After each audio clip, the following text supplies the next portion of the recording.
Starting in the name of Allah Almighty, who is the master of the day of judgment, and a bundle of truth, Islam, and beloved Prophet Muhammad sallallahu alaihi wasallam. Dear students, exercise 5.1 question number 1 और question number 1 की जो statement है वो ये है solve the following linear equations in one variable और question number 1 है 5x minus 2 minus x is equal to 4 minus 3x minus 27. Students linear equation को सॉल्व करने के लिए हम जो एक्स वाली टर्म्स हैं उन्हें लेफ़्ट साइड पर और जो रियल नंबर्स हैं उन्हें राइट साइड पर ट्रांसफ़र करेंगे और एक्स की वैल्यू फाइंड कर लेंगे. तो स्टूडेंट्स ये 5x माइनस 2 माइनस एक्स ये लेफ़्ट साइड है इक्वल की और 4 माइनस 3x माइनस 27 ये इक्वल की राइट साइड है.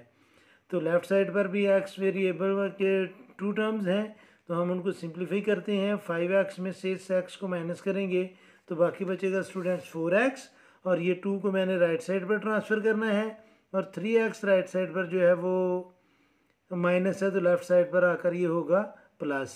तो इधर मैं इसको लिख लेता हूँ प्लस 3x यानी कि मैंने इस x को इधर ट्रांसफ़र किया और ये 2 को मैं राइट साइड पर ट्रांसफ़र करूँगा और राइट साइड पर बाकी जो 2 रियल नंबर्स बच रहे हैं उनमें एक है 4 और दूसरा माइनस 27.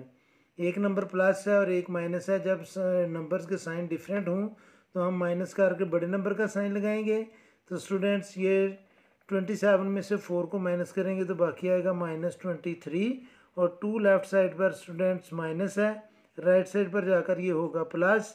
तो इसको हमने लिख लिया प्लस 2. 4x और 3x को जब हम प्लस करेंगे तो ये आ जाएगा students 7x is equal to minus 23 plus 2 means minus 21 और 7 जो है वो लेफ़्ट साइड पर x से मल्टीप्लाई कर रहा है, राइट साइड पर जाकर ये करेगा डिवाइड तो x की वैल्यू आ जाएगी हमारे पास माइनस 21/7 और इसकी वैल्यू है स्टूडेंट्स माइनस 3. तो ये स्टूडेंट्स हमने इसकी वैल्यू फाइंड कर ली. इसमें चेक करने की हमें ज़रूरत नहीं है क्योंकि उसने सिर्फ यही कहा है कि हमने इसको सॉल्व करना है, चेक का वर्ड नहीं लिखा उसने. तो ये स्टूडेंट्स इसका क्वेश्चन नंबर 1 था. क्योंकि ये छोटा सा क्वेश्चन है इसलिए मैं क्वेश्चन नंबर 2 भी इसी वीडियो में सॉल्व कर देने लगा हूँ. तो क्वेश्चन नंबर 2 है स्टूडेंट्स वो लिखा हुआ है 4a minus 3 into 5a minus 14 is equal to 5 into 7 plus a minus 9. तो स्टूडेंट्स इसमें ये जो माइनस 3 है वो इन दोनों नंबर से मल्टीप्लाई कर रहा है और 5 इन दोनों नंबर से मल्टीप्लाई कर रहा है. तो पहले स्टूडेंट्स हम करेंगे मल्टीप्लाई तो ये आएगा 4a. एक और चीज़ यहाँ पर बताता चलूँ कि ये स्टेप से पहले आप इक्वल नहीं लगाना क्योंकि क्वेश्चन में इक्वल ऑलरेडी लिखा हुआ है. तो मैं लिखूँगा 4a माइनस 3 5a से मल्टीप्लाई करेगा तो ये आ जाएगा स्टूडेंट्स माइनस 15a और माइनस 3 माइनस 14 से मल्टीप्लाई करेगा तो माइनस जब माइनस से मल्टीप्लाई करेगा तो प्लस 3 को 14 से मल्टीप्लाई किया तो ये आ जाएगा 42 इज इक्वल टू 7 को 5 से मल्टीप्लाई किया तो ये आएगा 35 और 7 को a से मल्टीप्लाई 5 को a से मल्टीप्लाई किया तो ये आ जाएगा स्टूडेंट्स 5a माइनस 9. अब स्टूडेंट्स 4a और माइनस 15a ये लेफ़्ट साइड पर जब हम इन्हें सिंप्लीफाई करेंगे तो ये आएगा माइनस 11a क्योंकि 4a प्लस है और 15a माइनस है. तो जब एक नंबर प्लस और एक माइनस हो तो हम माइनस करके बड़ी नंबर टर्म का साइन लगाते हैं. और स्टूडेंट्स जब हम 5a को लेफ़्ट साइड पर ट्रांसफ़र करेंगे तो ये भी माइनस होगा. मेरे यानी कि जो तरीका है वो ये है कि हम वेरिएबल को पॉजिटिव रखते हैं. तो मैं 11a को राइट साइड पर ट्रांसफ़र करता हूँ.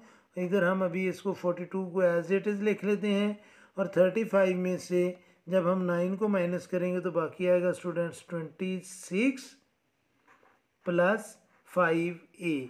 अब स्टूडेंट्स बेहतर आपके लिए ये है कि आप 26 को लेफ़्ट साइड पर और 11a को राइट साइड पर ट्रांसफ़र करें तो ये आपके लिए आसानी है कि अगर आप 5a को भी इधर ट्रांसफ़र करेंगे आंसर आपका फिर भी करेक्ट होगा. लेकिन गलती के चांसेस कम ये हैं कि आप माइनस 11a को राइट साइड पर ट्रांसफ़र करें और 26 को लेफ़्ट साइड पर. एंड पर जाकर हम इसको फिर साइड चेंज कर लेंगे. तो ये मैं लिखूँगा 42 माइनस 26 लेफ़्ट साइड पर आकर माइनस 5a इधर प्लस है और ये 11a को भी हम राइट साइड पर ट्रांसफ़र करेंगे तो ये आ जाएगा 11a. अब स्टूडेंट्स 42 में से जब हम 26 माइनस करेंगे 12 में से 6 को माइनस किया तो 6, 3 में से 2 को माइनस किया तो 1 इज इक्वल टू 5a और 11a को प्लस करेंगे तो ये आ जाएगा 16a।